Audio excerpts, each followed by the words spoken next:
इस प्रॉब्लम में हम लोग standard equations of straight line motions derive भी करेंगे कैलकुलस की मदद से।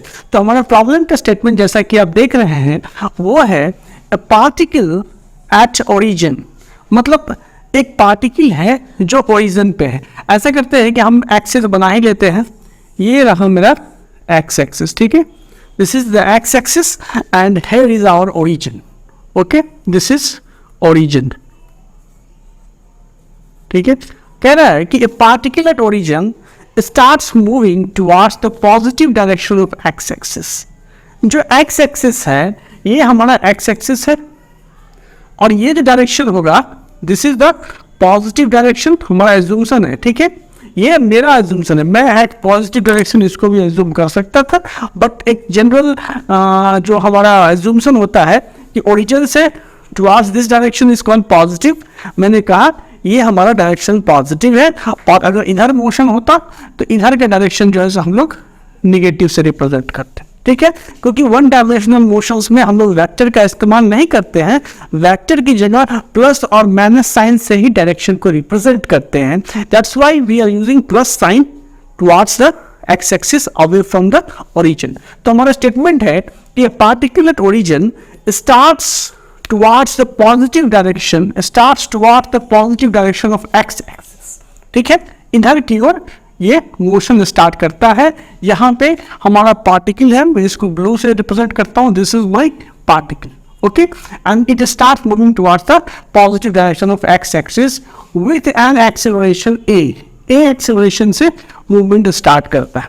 अभी एक्सेलरेशन के बारे में हमको पता नहीं है, ये बताया कि ए एक्सेलरेशन से स्टार्ट करता है। ए कोई आर्बिट्री मतलब हमारा एक वेरिएबल है, तो कांस्टेंट भी हो सकता है। The accelerations can be defined in 3 ways। ये जो ए है it can be defined a is equal to constant. Acceleration हमारा कांस्टेंट हो सकता है या नहीं तो एक्सेलरेशन हमारा ये बी कह रहा है some function of x. Acceleration can be some function of x या नहीं तो एक्सेलरेशन ए जो है it can be some function of time, ठीक है। 3 केसेस हो सकते हैं। एक्सेलरेशन हमारा कांस्टेंट हो सकता है, एक्सेलरेशन हमारा टाइम का फंक्शन हो सकता है, एक्सेलरेशन हमारा डिस्प्लेसमेंट का फंक्शन हो सकता है। तो एक्सेलरेशन 3 तरह के हो सकते हैं, ठीक है। ये जो है ये कांस्टेंट एक्सेलरेशन का केस है और ये है वेरिएबल एक्सेलरेशन का केस, ठीक है, वेरिएबल एक्स। तो एक्सेलरेशन ये तीनों में से कुछ भी हो सकता है। आपसे सवाल पूछा जा रहा है find the velocity of particle as the function of time. आप बताइए कि पार्टिकल का velocity as a function of time क्या होगा। इन तीनों केसेस को कंसीडर करके आपको बताना है। Also find the displacement of particle when it is at a displacement x from the origin. मतलब कि जब ये पार्टिकल हमारा चल करके कुछ यहाँ चला आता है और सपोज करिए कि ये जो है ये x है, आर्बिट्री डिस्प्लेसमेंट क्या है x है, ठीक है। तो ये पूछ रहा है क्या चीज कि also find the displacement of particle when it is at a displacement x from the origin, ठीक है। मतलब अगर x है तो x की वैल्यू क्या होगी। सबसे पहली बात देखिए एक्सेलरेशन हमारा क्या होता है। We know that acceleration is the different derivative of dv by dt. Acceleration, what is acceleration? Rate of change in the velocity. Rate of change in the velocity. So acceleration can be written as a is equal to dv by dt. Agree? Now you can do this. That dv is equal to a dt. और अब क्या है कि जब मैं इसको दोनों side on integrating both side on integrating this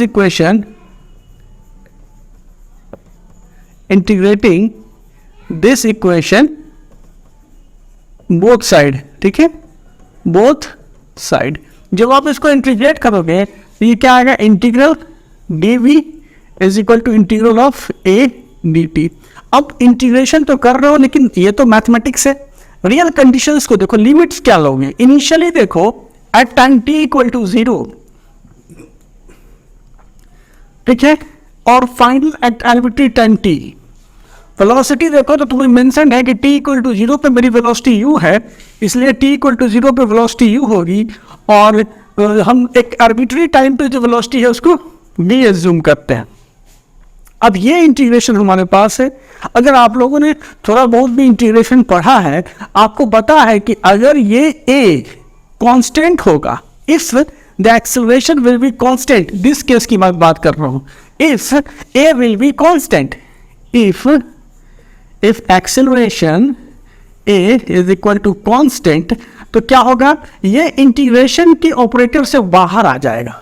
तो ये हो जाएगा आपको केस कैसा, ये हो जाएगा केस आपको u v dv is equal to a बाहर 0 टू t dt, ठीक है। और अगर ये a कांस्टेंट नहीं होता तो आपको अगर कोई भी पैरामीटर निकालना होता तो आपको ये इंटीग्रेट करके ही अप्लाई करना पड़ता।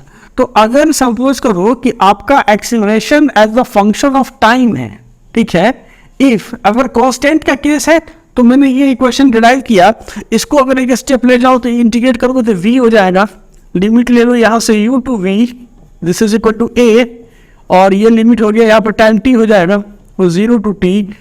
सो finally you have equation v minus u is equal to a t minus 0, so you will have v is equal to u plus at. So finally you will be having this equation. ये जो equation है ये standard equation है। आपका velocity at an arbitrary instant of time t is equal to initial velocity plus acceleration time the times, acceleration को और साथ में टाइम को मल्टीप्लाई करोगे तो ये आएगा।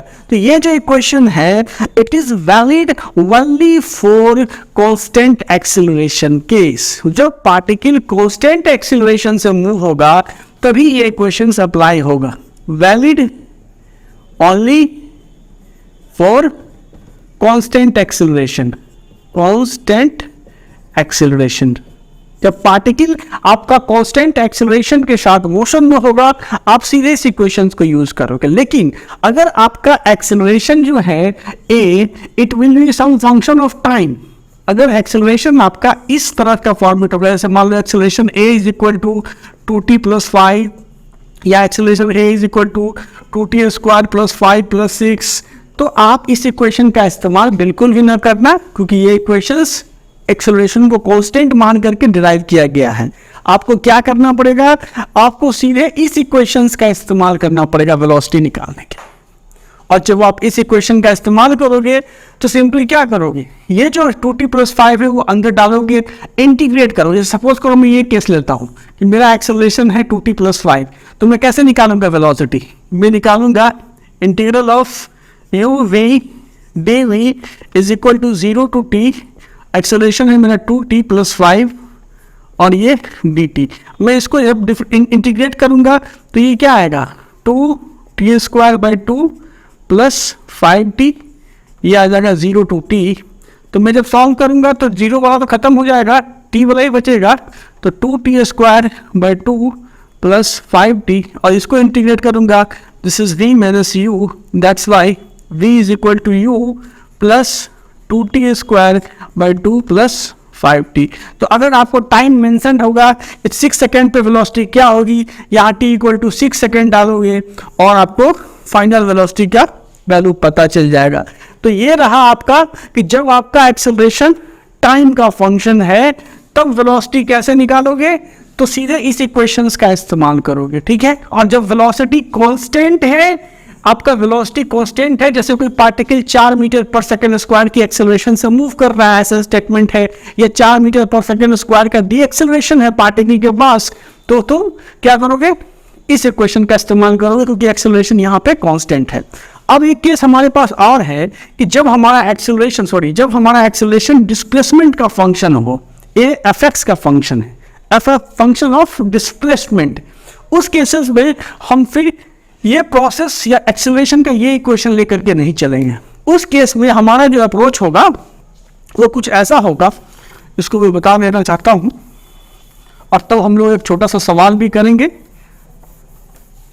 उस केस में अगर हमारा if acceleration is function of displacement, function of displacement, ठीक है, डिस्प्लेसमेंट। उस केस में जैसे ए होगा हमारा क्या चीज, सम फंक्शन ऑफ एक्स, ठीक है, जैसे ए की वैल्यू होगी ट्वाइस ऑफ एक्स प्लस 5, या एक्स क्या है, एक्स हमारा डिस्प्लेसमेंट है, ठीक है, या नहीं तो ये होगा twice of x square plus 2 x plus 3। इस तरह से अगर एक्सेलरेशन का वैल्यू होगा तो भी हम कांस्टेंट का केस, जो कांस्टेंट के केस में जो हमने निकाला d is equal to u plus a t, इसका इस्तेमाल नहीं करेंगे। हमारे पास अप्रोच क्या होगा उस केस में, हम ये जानते हैं कि एक्सेलरेशन a जो होता है वो dv बाई dt होता है, ठीक है। इसको अगर थोड़ा सा रीअरेंज करो dv बाई dt को, क्या तुम इसको लिख सकते हो dv by dx into dx by dt। मैंने क्या किया, dx से डिवाइड, dx से मल्टीप्लाई किया। अगर गौर से देखो तो ये ऐसे और ऐसे कट जाएगा और बाद में dv बाई dt ही रहेगा।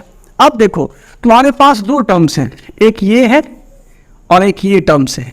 dv बाई dx क्या है, differentiation of the velocity with respect to x है, और dx बाई dt क्या है, differentiation of the displacement with respect to time. dx by dt क्या है, तो dx बाई जो dt है it is differentiation of displacement with respect to time, जिसको आप वेलोसिटी भी बोलते हो, ठीक है। So you can write it as simply v, dx by dt can be written as simply v। इस चीज को तुम यहाँ सब्स्टिट्यूट करो तो a बराबर क्या हो जाएगा, v dv बाई dx, ये इक्वेशन आया। इस केस में जब हम ये इक्वेशन लेके चल रहे थे एक्सेलरेशन का, जब हमारा एक्सेलरेशन फंक्शन है डिस्प्लेसमेंट का, तो हम एक्सेलरेशन का ये इक्वेशन लेके चलेंगे। This is also the equation of acceleration, okay. ये भी इक्वेशन है एक्सेलरेशन का।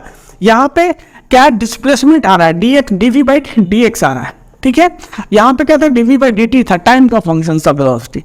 अब देखो इसको जब तुम सॉल्व करोगे तो तुम क्या लिख सकते हो यहाँ से कि v dv is equal to a dx और इंटीग्रेटिंग बोथ साइड, ठीक है, ऑन इंटीग्रेटिंग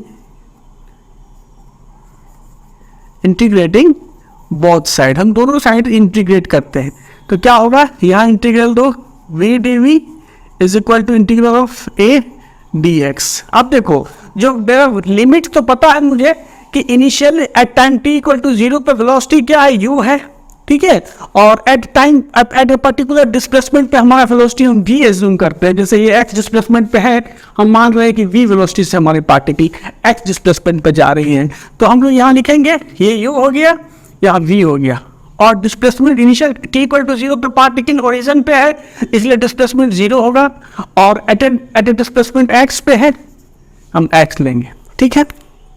इसको सॉल्व करो, ये आएगा तुमको v स्क्वायर बाई 2, ठीक है, यहाँ से आ जाएगा lower limit u upper limit v, और ये जो हमारा एक्सेलरेशन है a, ठीक है, ये एक्सेलरेशन जो है अगर कांस्टेंट है, इफ a इज कांस्टेंट तो क्या होगा, ये इंटीग्रल ऑपरेटर से बाहर आ जाएगा, ठीक है।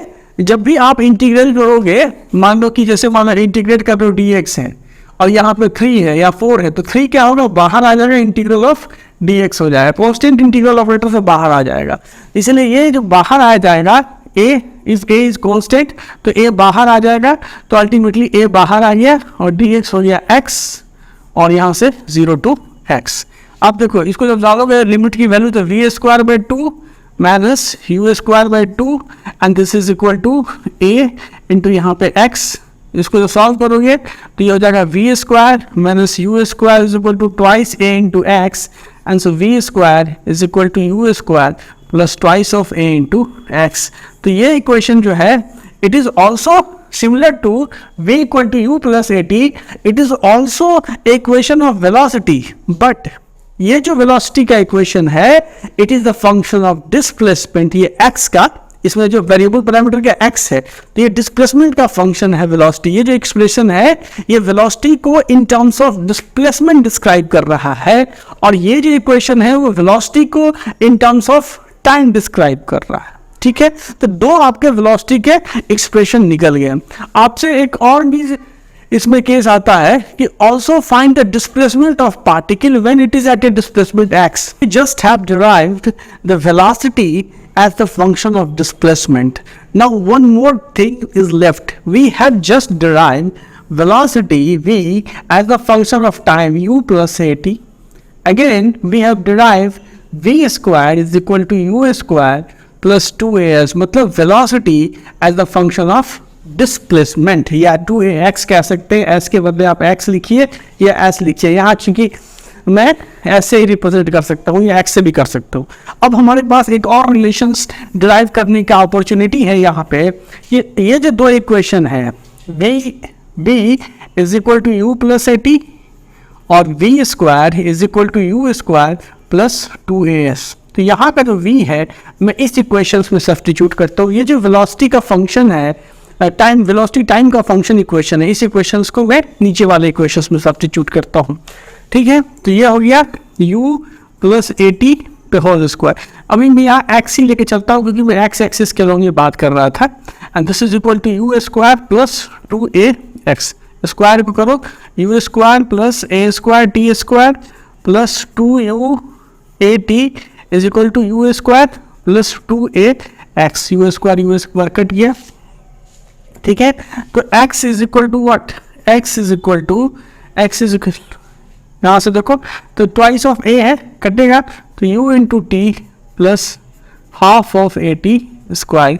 तो displacement as the function of time, this is the displacement as function of time. तो इसी के साथ हम लोगों ने 3 इक्वेशंस डिराइव कर दिए।